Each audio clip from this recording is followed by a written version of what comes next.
Hi, everyone. I'm Crista Cowan. I am the corporate genealogist here at Ancestry. And today we are going to be talking about common mistakes in genealogy. As a matter of fact, we're going to cover 5 of them, and I'm going to have you keep me on track, make sure we get to all of them. Now, before I dive into those 5 common mistakes that we see, what I would love to hear from you in the chat, if you're watching us live, or in the comments, if you're watching the replay on YouTube, is I would like to hear from each of you, what is one mistake that you already caught, that you already know that you made early in your family tree building journey or experience? For example, when I was first doing family history, I was about 12 years old. And my dad had sent me to computer camp. And then when I got home from computer camp as a girl in the 80s, there were only 2 of us there. He got me this shiny compact 64 computer. And he took the family history that he and my mom and the aunts and uncles and everybody had been collecting for years. And he put it on the desk next to me and he said, okay, I need you to take all of this and put it in there. And so dutifully, I did that for years, basically just copied information that my parents and aunts and uncles and people had collected and put it into the very first DOS-based family history tree building program. And that was great because I got to know people in the family. I got to know the names and the dates and the places. And of course, ultimately, that got me hooked. So, of course, my parents take full credit for my career. But here's what I've learned since then. In my early 20s, I started kind of going back through the family tree and all that data that we had collected and realized that none of it was sourced, that very, very few things had information about where it came from. And so when I went back to see, is there more? Did we get it right? I had no idea, other than from the box my dad gave me, where that information had come from. So I started over. Now, not entirely, I'm still cleaning up some of those old messes and some data files, but that became the moment when I was like, oh, I think I'm a real genealogist now, because I just had to start my tree over because I realized that I was not doing this in a way that was going to allow me to keep moving forward and keep making discoveries.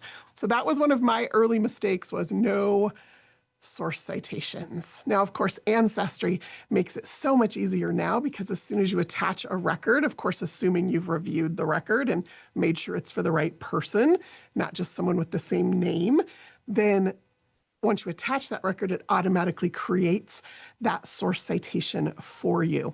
But in the early days, it was all manual, and I was very, very poor at it.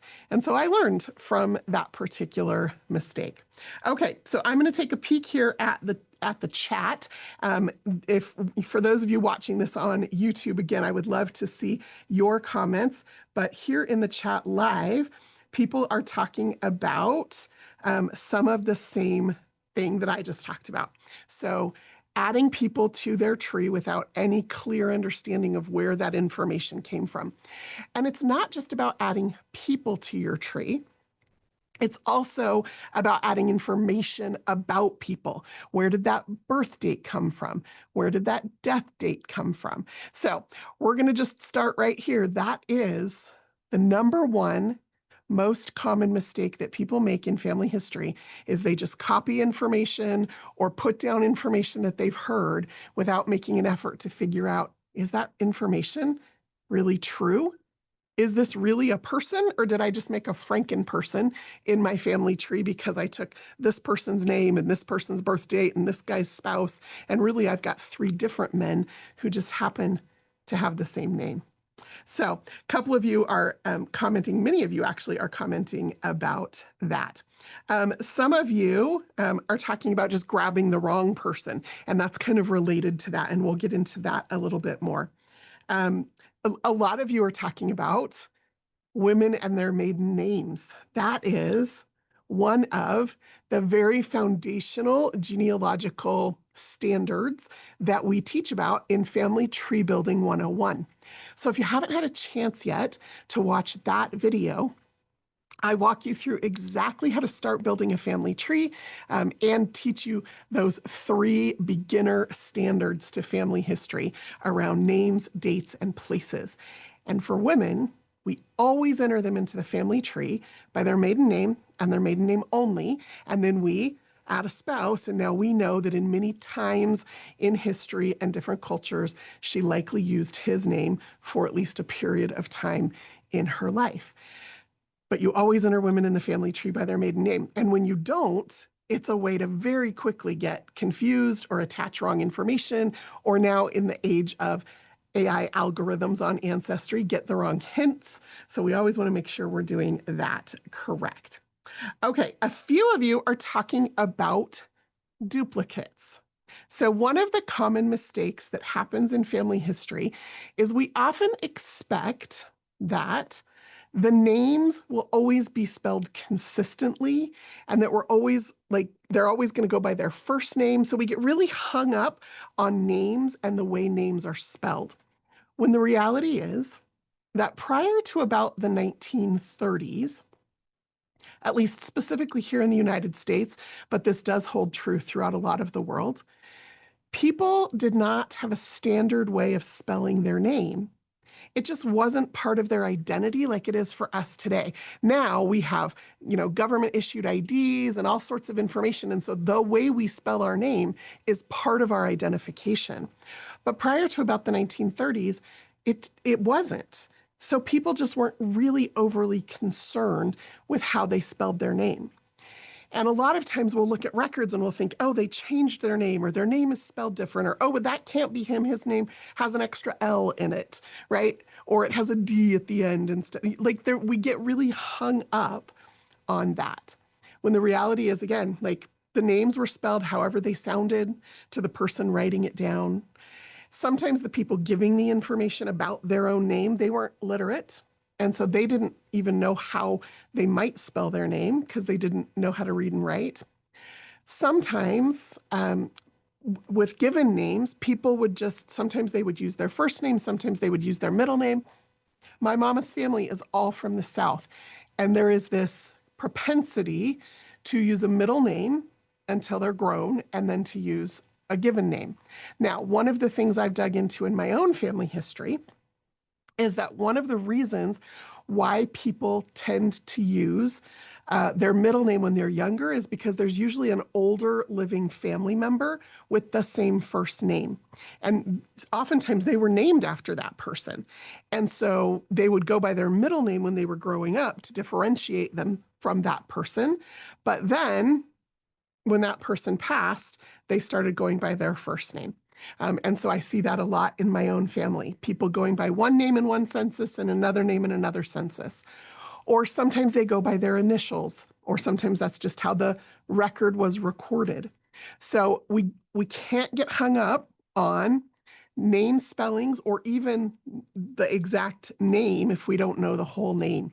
And for a lot of you, that's what it's looking like in the chat here, is that one of the common mistakes that you have made, okay, no source citations, and this second one then is one of the common mistakes that we've made is we've created duplicates in our family tree because we thought that people were different people in the tree, when in fact, it was most likely the same person listed with their name slightly different, or maybe even the ages were off, or the birth locations were off. So one of the challenges of family history is how do you keep from merging multiple people with the same name into one identity, while on this other hand, creating a singular identity out of a person when all of the records have slightly different information.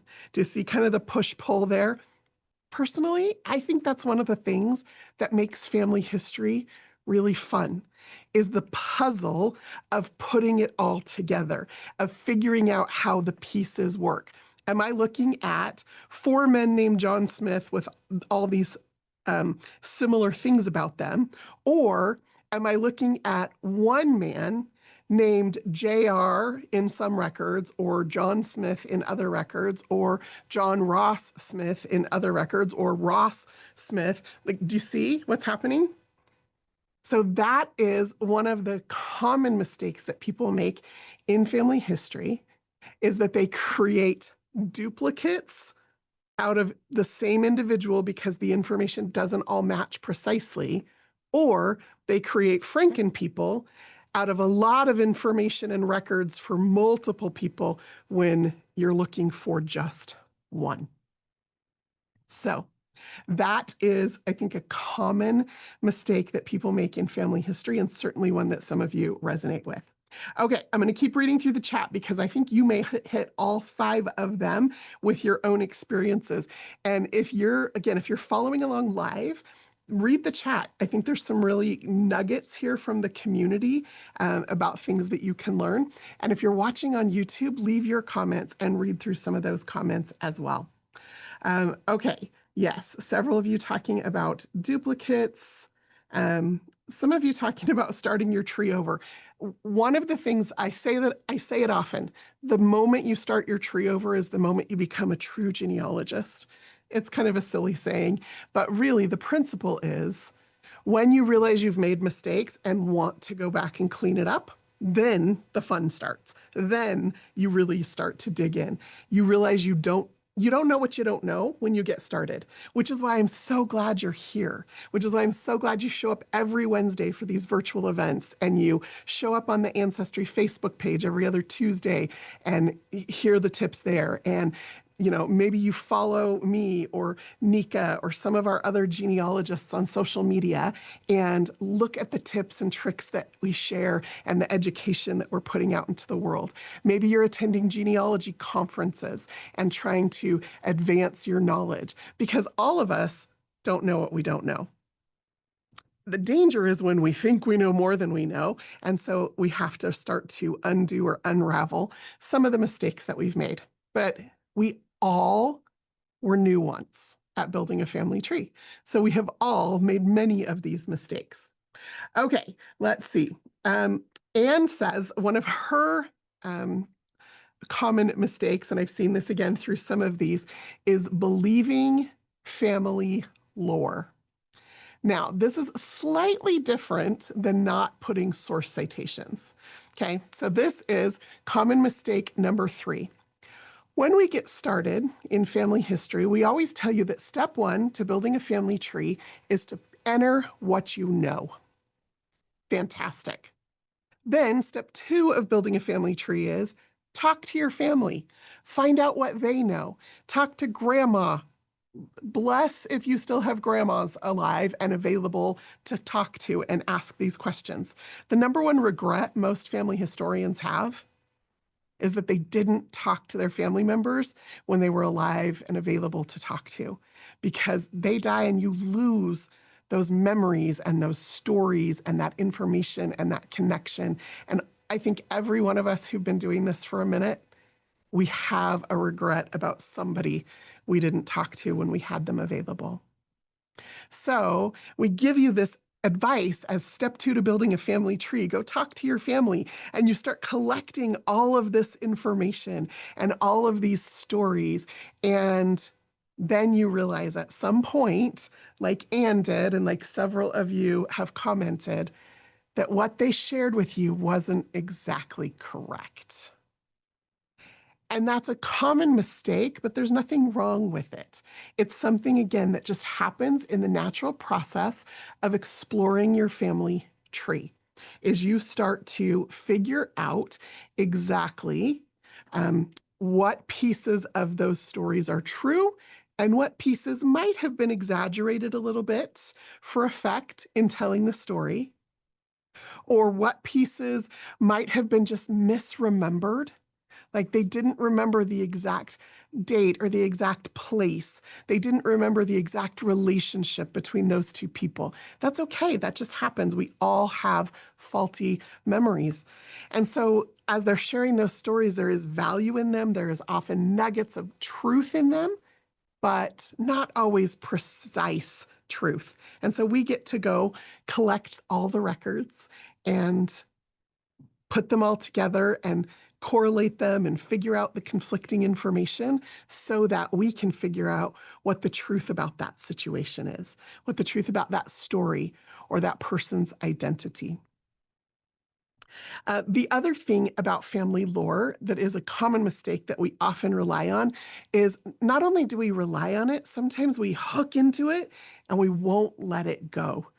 Now, there are common myths in family history that are kind of a subcategory of this common mistakes number 3, which is things like my ancestor was a Cherokee princess. We hear that so often from people. Now, of course, the Cherokee were one of the most prolific tribes, so it makes sense that a lot of people might be connected to them. But one thing is that the Cherokee tribes didn't have princesses.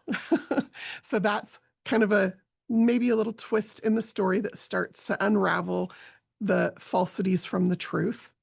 Another thing is that even though you may have an ancestor who has indigenous connections, that doesn't always mean they were indigenous themselves. So oftentimes when we start digging into the truth, we discover, oh, they lived in what was at the time called Indian Territory.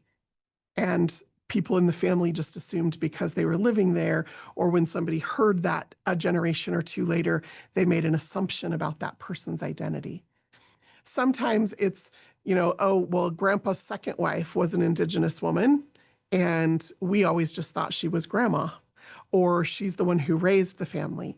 And so, again, you start to unravel some of these family lores. And that is one of the most prevalent myths as connections, particularly connections to important people in indigenous tribes. Another kind of subset of that third common mistake about believing family lore is about names being changed. And it's always at Ellis Island, which is amusing to me for a number of reasons. Ellis Island opened in 1892.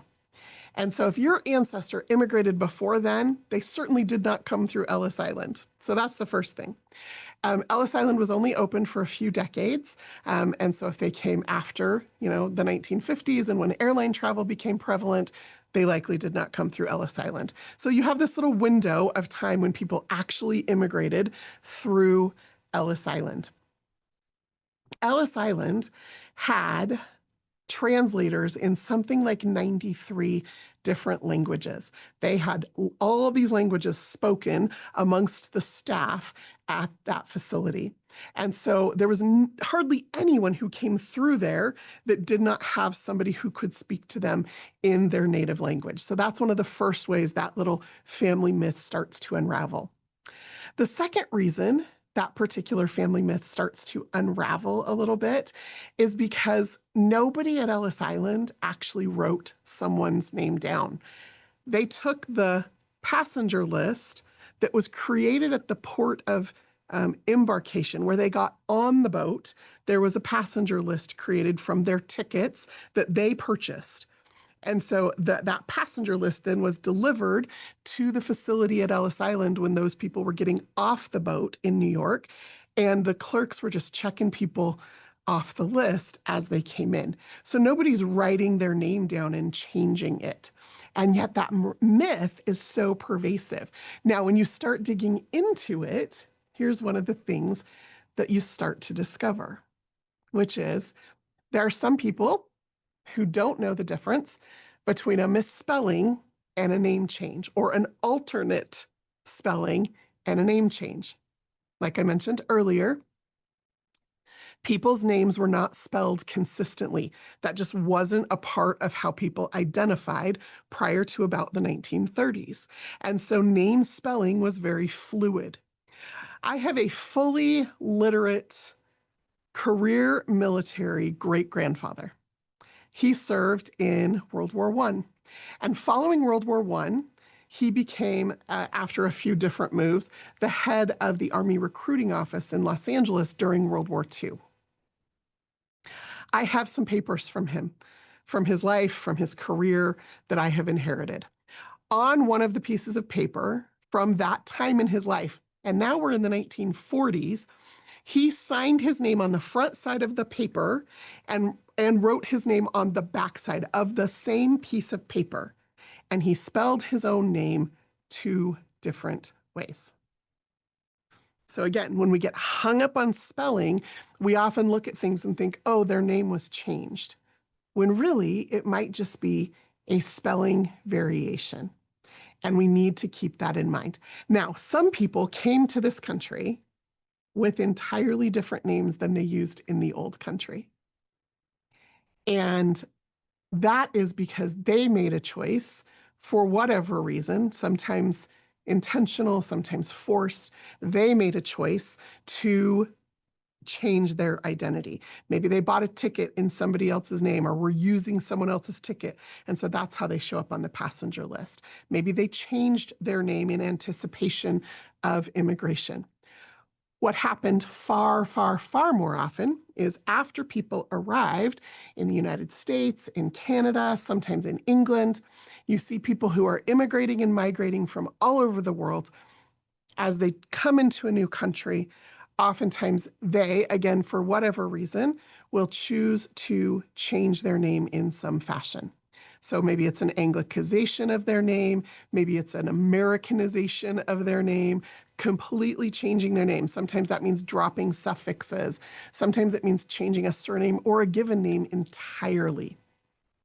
And so they show up in records, you know, in a census, in a city directory, sometimes shortly after they arrive in a new country with a variation or a change of their name. But the myth that persists, the family lore that we keep passing down, is that the name was changed at Ellis Island. That's the myth part. So I use that as an example to talk about this third common mistake in family history, which is to fully believe and invest in and hook into as part of our family narrative and story all of the family lore that has been shared. And as we dig into family history, we can, like with this Ellis Island example, start to tease apart the true parts from the not true parts. Is it true that your ancestor's name changed? Yes, in a lot of cases, that is absolutely true. Is it true that it was changed by a clerk at Ellis Island? Almost certainly that is not true. Okay. Now, what other, and here's a great opportunity to interact again in the chat and in the comments if you're watching this on YouTube, is to tell me if you have a pervasive or popular family story that you have been able to prove was not true. I'll give you one more example before we move on. In my family, even in records, my great-great-grandmother, her name was Carrie. She was born in Inman. She became a Cowan. Her husband was more than a little bit of a scoundrel. As a matter of fact, in my tree on Ancestry, I have created a custom My Tree tag and have labeled him a scoundrel. Like, the stories that keep coming out about him, just not a great guy. And when she was, after they'd been married for a while, they had two teenage sons. He just took off, abandoned her. She filed for divorce. He ended up getting married to someone else before their divorce was final, and she found out about it. And so then she sued him for bigamy. Just made all the newspapers in the Midwest. We're so proud. Well, in the census records, one of the things that I start to see is that on some occasions, instead of listing herself as divorced, she is listed as widowed.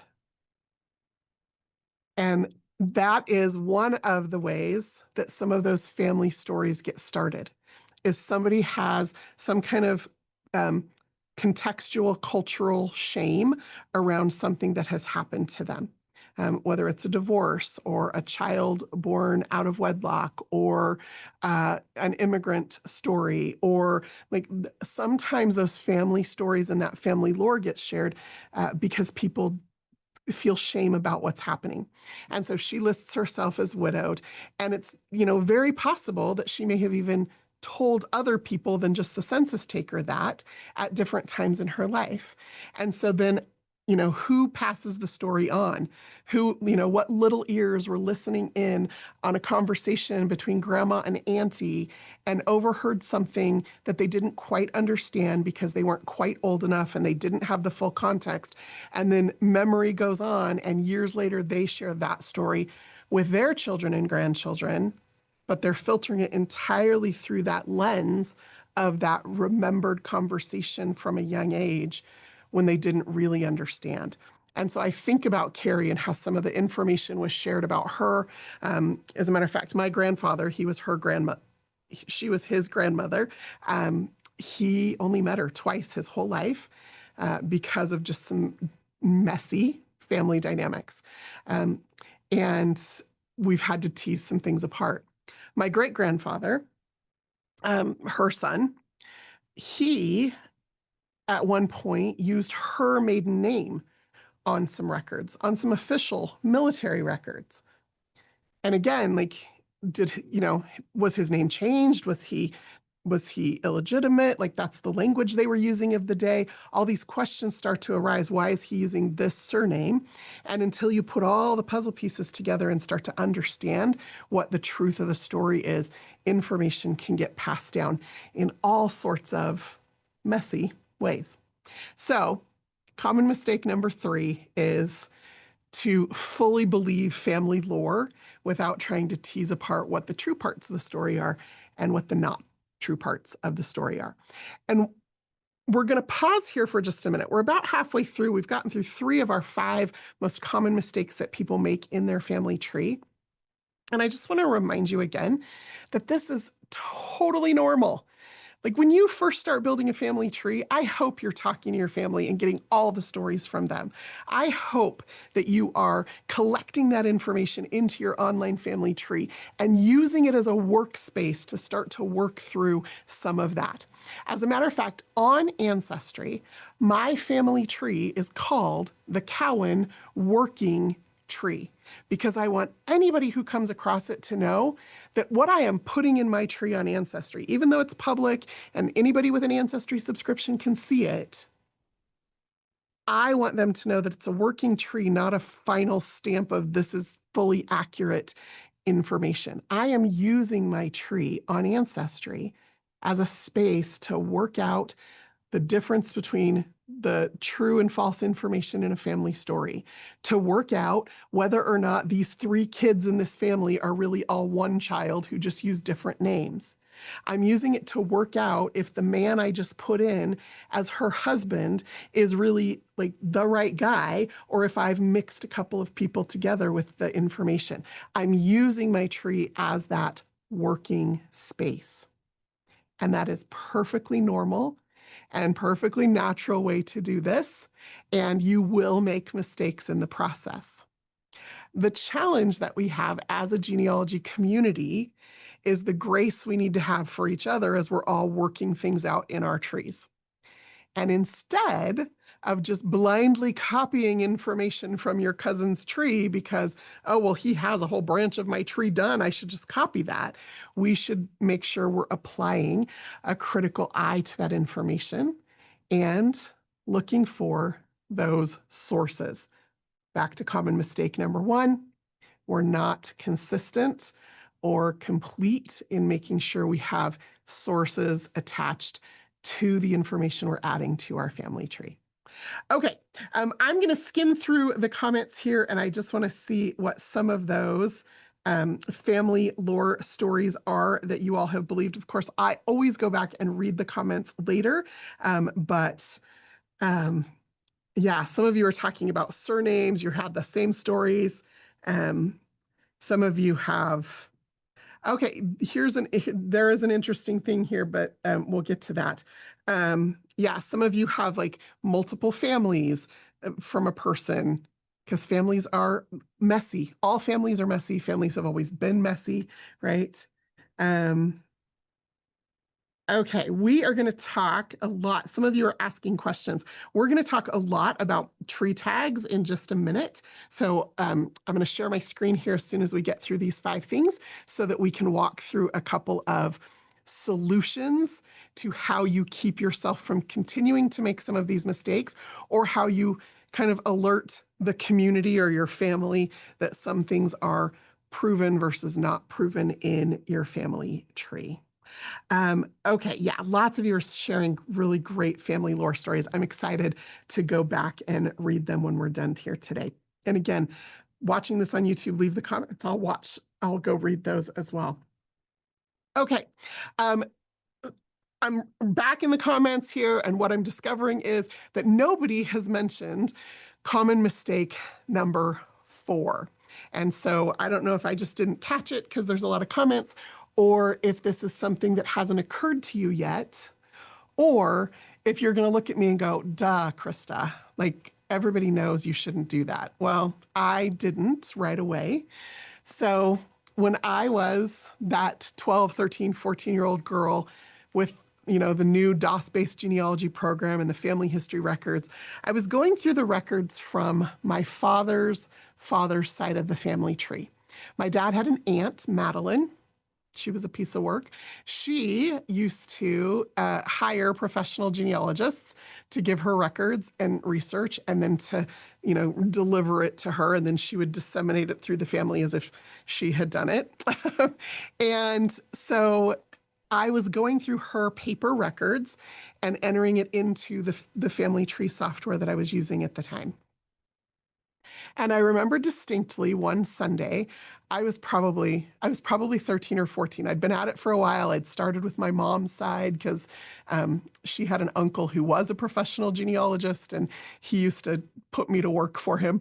But I'm sitting next to my dad. He's sitting at the desk next to me. And I'm doing the data entry and flipping the family group sheets and the pedigree charts and doing the data entry. And all of a sudden, I have this realization.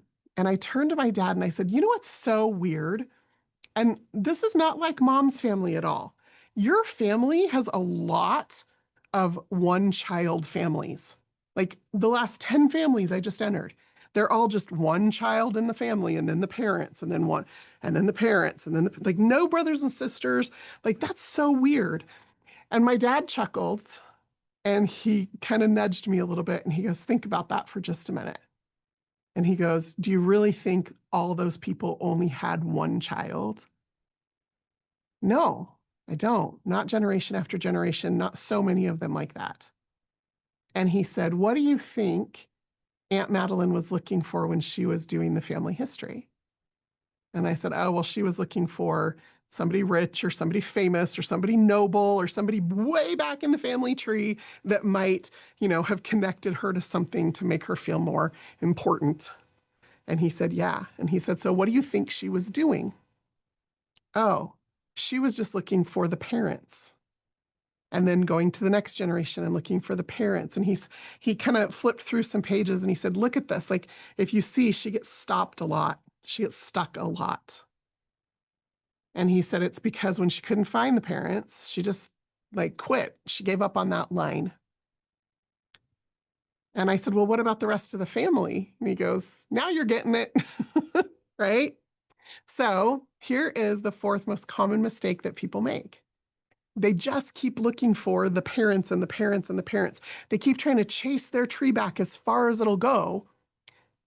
The problem with that is twofold. One, you never tell the full family story. I don't know about you, but my life is about a whole lot more than just me and my parents. Now, I'm the oldest child. I was the only child for the first 3 years of my life, but I had aunts and uncles. I had cousins. Well, the cousins came along later. I had grandparents. Soon I had a sister and 3 brothers. Now I have 2 sisters-in-law and 7 nibblings. I have more cousins and their kids and my dad's cousins and their kids and family reunions and stories about them and relationships with them. In my life, I live with my sister. 2 of my brothers live I can see their house out of the Ancestry building. And 5 of my nephews grew up here. In the last 3 weeks since school got out, they have been here to lunch, some of those nephews, 3 times a week. They love hanging out with me. Like, if you were to tell the story of my life, you would need to include all of those people.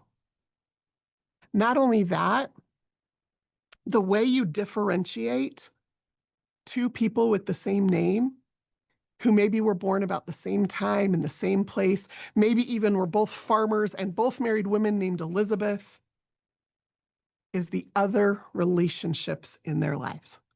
Who were their children? Who were their brothers and sisters? Who did they work with and worship with and migrate with? Like, who were the other people in their life? And so when we build family trees that are just the parents and the parents and the parents, we miss the full story, because sometimes those stories come when you start putting all the pieces together. And B, it becomes very easy to misidentify someone because you weren't looking at all the relationships in their life that contribute to the identity of this John Smith with the wife named Elizabeth and the father named William, but he had children named Roger and Sarah. And this John Smith with the wife named Elizabeth, but he had children named Charles and Anne. And so you start to collect all of that information to put together the story of a person's life and the accuracy of their identity.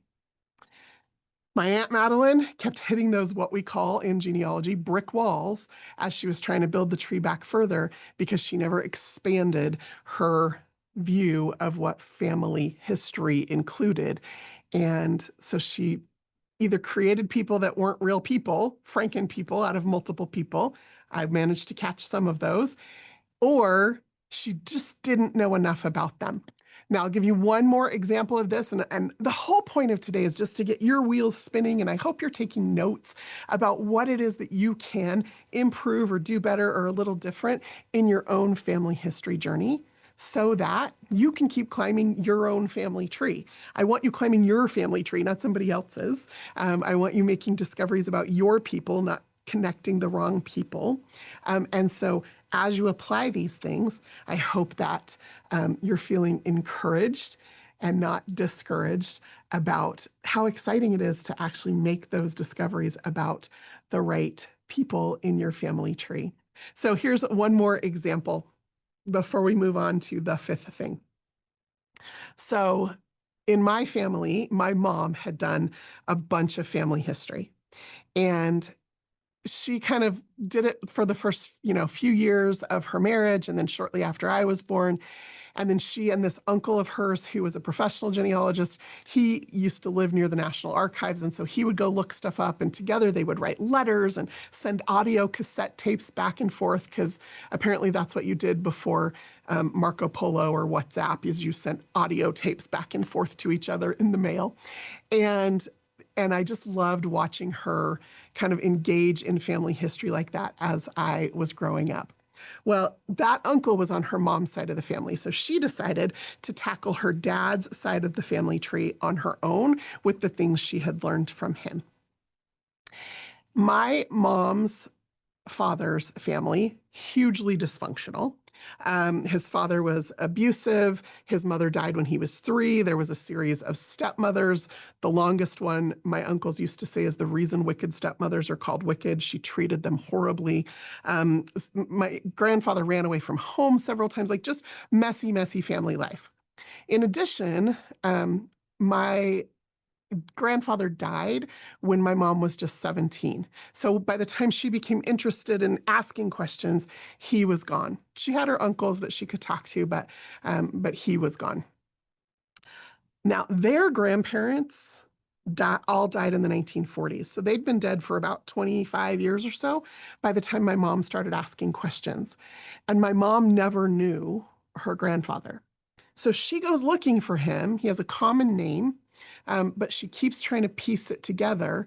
And she manages to find what she thinks is the right person in the right place at the right time. Now, of course, back then you had to sit and scroll through reels of microfilm, one town at a time through Northwest Arkansas on the census, reading the names on every page. Eventually, there were some printed indexes available, but they were not always complete or accurate, like indexes aren't.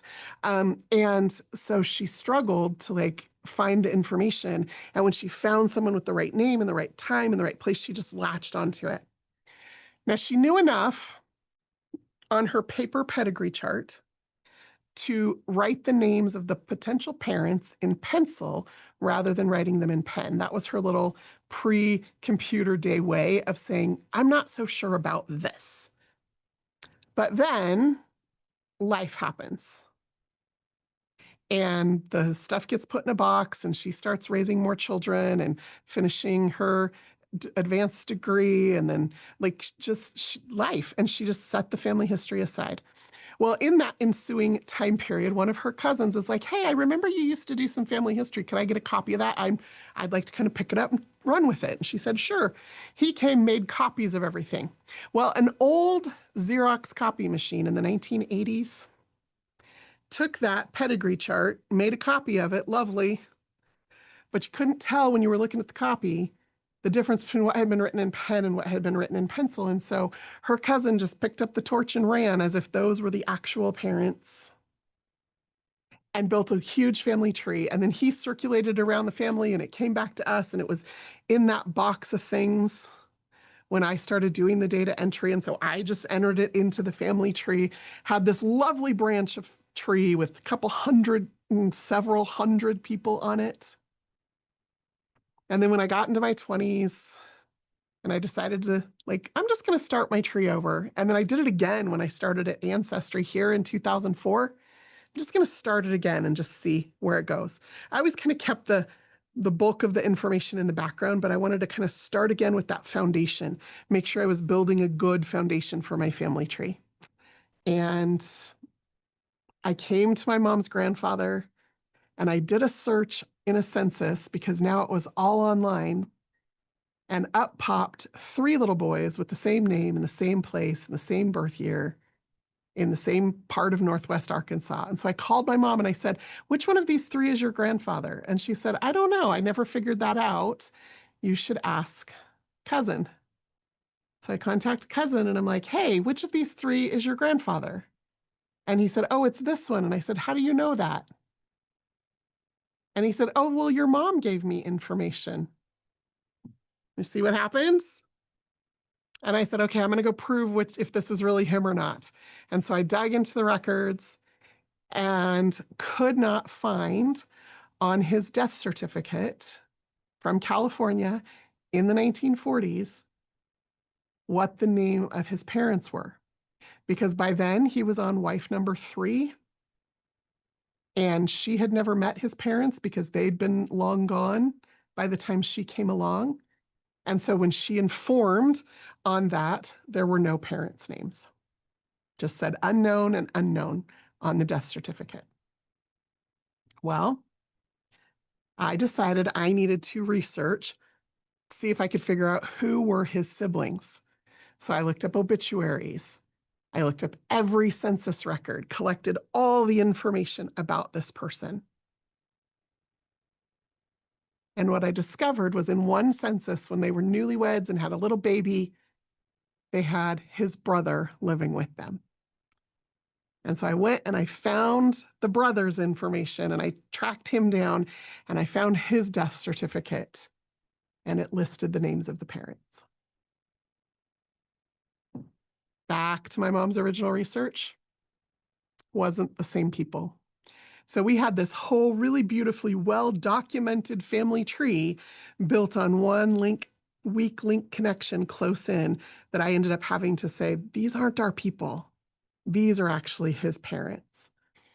Unlinking that relationship of that child to those parents, couple of clicks, super easy to do, super painful because I didn't want to admit that for years we had been chasing the wrong family tree. I went out and told the family. Some of them immediately accepted it. Some of them didn't want to believe it. So there are still family trees floating around on Ancestry, on Family Search, sometimes when people switch things elsewhere.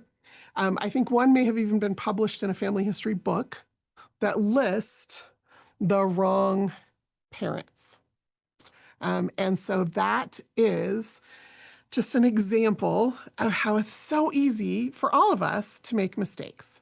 but we want to make sure that we're collecting all of that information about those siblings, full families, because you never know what piece of information is going to be recorded in a sibling's record that isn't recorded in your ancestor's record, or what story or photo may have been passed down in one of those other branches of the family tree that just didn't quite make it down your branch of the family tree. Okay, we're ready to wrap up with reason number 5, and then I'm going to share a couple of things on screen with you just so that you can know how best to kind of keep track and clean up some of your mistakes. So common mistake number 5 that most people make is that they do not collect all of the records about a person. I was presenting at an event in Florida, a room full of people, gentleman sitting on the front row, just kind of grumpy faced. He actually had a cane and he would like lean over and rest his chin on his cane. And I always thought he was scowling at me. I think he was just probably tired. But at one point I opened it up for Q&A and he raised his hand and he said, "How many records do I need to prove what I know about a person in my family tree?" And my response, which is my response to any of you that might ask that question, is all of them. I think sometimes we hear things or we start into habits or we like investigate like family history or we do a search and we think somebody somewhere said once that you need 3 sources to prove this information. Somebody probably did say that once, but they were wrong, right? You need all the sources. Sometimes that means there's just one little tiny piece of evidence. Sometimes there's a whole suite of evidence, but we take that information, we gather it all, and then we figure out what the truth is. So if you have found one census record, don't stop there. Find all the census records that this family should be in. Here in the US, in Canada, in the UK, censuses are taken every 10 years. And since at least the 1850s in most of those countries, every single person in the household is listed on those census records. Add the full family, then find the next decade and find the next decade. Oftentimes, information in a single record is not fully accurate. And as you start to bring all the records together, you start to realize, oh, there's the truth. It's not that she was born in this place or that place. It's that this place is actually where she was born and this place is where they were living. And the census taker probably just asked the question wrong. Instead of saying where you were born, he probably said, "Where are you from?" And for some of us, that's not the same place. Or when we get the age wildly wrong. Oh, well, I have 6 records that say this, and 1 record says this, but this record is actually right because the person who gave the information in every one of these other records was really the same person. It was her husband, and he didn't know how old she was because she lied to him when they got married about how old she was so that she didn't seem older than him. Okay, do you see? All the records are going to help you. And that's the 5th most common mistake that people make in family history is they stop at, oh, I found them in one record. Now I can go chase somebody else in the family tree. Instead of doing a deep dive on a person, learning all about them, all about their family group, their family of origin, their family of creation, how those people fit together, what the relationships were, where the records are. And the records are what are going to tell you the story. And I don't know about you, I want the information, but I also always want the story. And the more records I have, the more story starts to reveal itself. Now, before I share my screen for our last few minutes together, I will remind you that DNA is also a record. And so when you say collect all the records, Krista, do you mean all the records? Yes, I mean all the records. And that includes, wherever possible, as much DNA record as possible. So as I've been chasing the parents of this grandfather, of my mom, I've made sure that descendants of every one of his children have DNA tested. So all of my mom's first cousins on that side of her family tree, I have made sure that there has been at least one, and in many cases, as many as will test, of each of my grandpa's brothers, their children tested. Because I want to have as much records, as many records, as much evidence as possible when I start chasing down some of those higher branches of the family tree to make sure that I'm chasing the right people. Okay, let me go ahead and share my screen, because one of the questions that I'm seeing come up is about how you keep track of this information or how you clear up this information. And so I am going to, just for our last few minutes together, share with you some of the ways in my tree that I keep track of or clean up this information as I go. Okay, so we're going to go into my family tree. So you're going to see my live tree right here, okay? Here is my live tree. And you'll notice that if we go into people in the tree, for every person on your ancestry tree, you have what are called My Tree tags. You're going to see a little tag icon in the header. I will make it bigger so that you can see it better. Maybe I will make it bigger. There we go. Okay. You will see tags, and when you click the tag icon, you will have the option to add tags to this person. This does a couple of things. One, it helps you keep track of where you're at and what you're doing and how to, what's accurate, what's inaccurate, what you're still working on, what you don't need to be working on anymore, any important information about this person. And you can search or filter your entire list of everybody in your tree using these tags. Ancestry has provided some tags already. So down at the bottom of the list are research status tags. And here's a few of the ones that I use and how I use them. So one of the things that you can do is mark somebody as actively researching, meaning if anybody else comes to your tree, if your tree is public on Ancestry, anybody with an Ancestry subscription can see the dead people in your tree. Living people, automatically privatized. Public doesn't mean open to the whole world. It just means open to Ancestry subscribers, or anyone who doesn't have an active subscription. You can intentionally share your tree with them. And tree tags are visible. And so other people can see, oh, I'm actively researching this person. One of the other research tags is a brick wall. So I've kind of gotten stuck here. It's a way to tag people so that you either don't keep beating your head against the brick wall or you know to come back to it. And as a matter of fact, coming up in just a couple of weeks, maybe next week, I'm doing a brick wall session about how to break through those. So make sure you go to ancestry.com/education.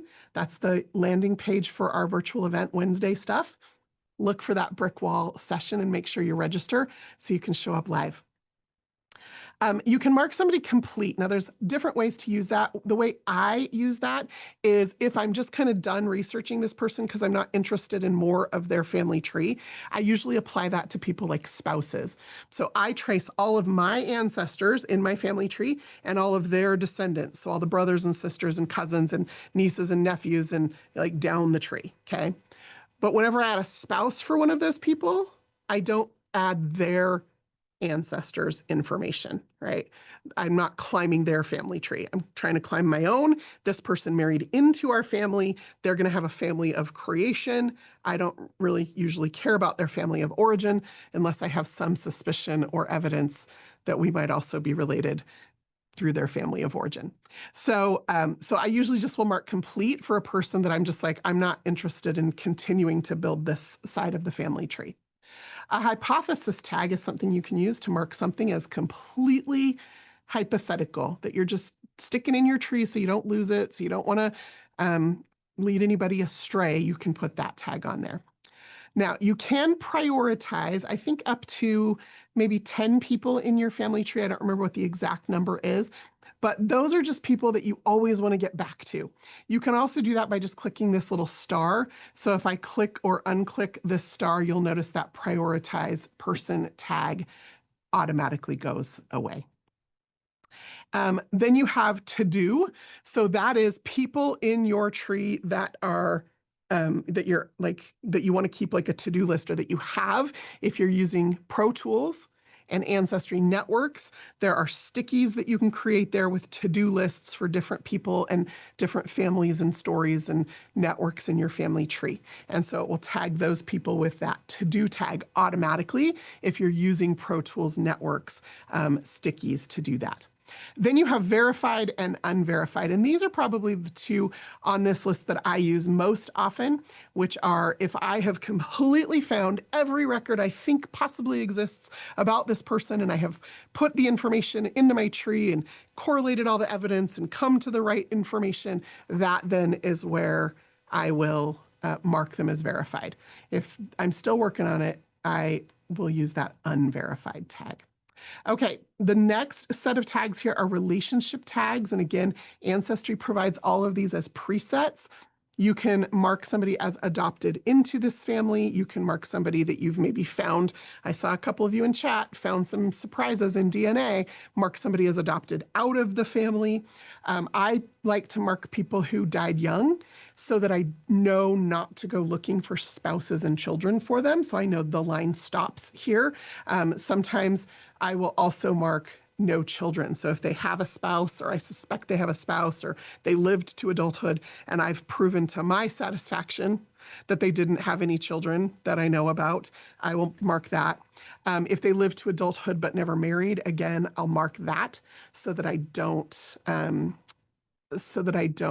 keep looking for a spouse and children. Like if I have evidence from an obituary or a bunch of records that all say they were single in every record, I will mark that. I mark my direct ancestors. Direct ancestors is a redundant phrase. I hope you all know that. An ancestor is anyone who has the word parent in the way you describe your relationship to them. Parent, grandparent, great-great-grandparent, 9 times great-grandparent, right? Those are ancestors. Everybody else are just relatives or collateral relatives, unless there's a specific way to describe that relationship. So I mark those as direct ancestors. And then the last few sets of tags here, we have some life experience tags. So you can tag individuals in your tree who are enslaved or were free people of color, immigrants, indentured servants, people who served in the military, royalty or nobility, or those who were enslavers.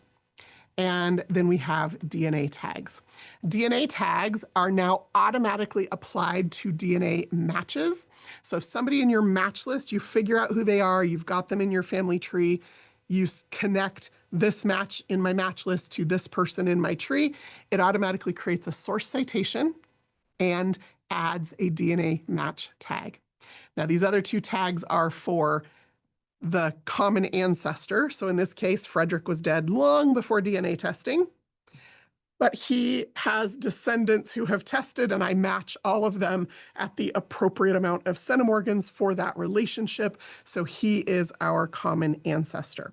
And then everybody on the path between the match and the common ancestor, I put with a DNA connection just to kind of make sure I can follow the trail in my tree. And then lastly, there are a ton of options that you can use to create custom tags. And custom tags you can use for all sorts of different things. I'll kind of scroll through, and if you watch this video later, you can hit pause. Those are my current custom tags. I use some of them, delete some of them, add new ones. This is kind of a constantly fluctuating list. Now, for any person in your tree, you can simply click on Find in Tree and click on Filters, and you can find anybody who has one of those tags or any combination of those tags in their family tree. You can do that in your tree. You can do that in other people's trees. When you're looking at someone else's tree, which I hope you are, like, it's a common mistake to just blindly copy information out of other people's trees, but it's not a mistake to use those trees to look at what they know. But always pay attention to those tags in the header, because you might learn that they know something more or less than you think they maybe did. Okay, I hope this was a useful hour for you as we went through the 5 common mistakes that most of us have made at one time or another in our family history journey. Before you go, will you please, in the chat or in the comments, leave one comment about one new thing you learned today?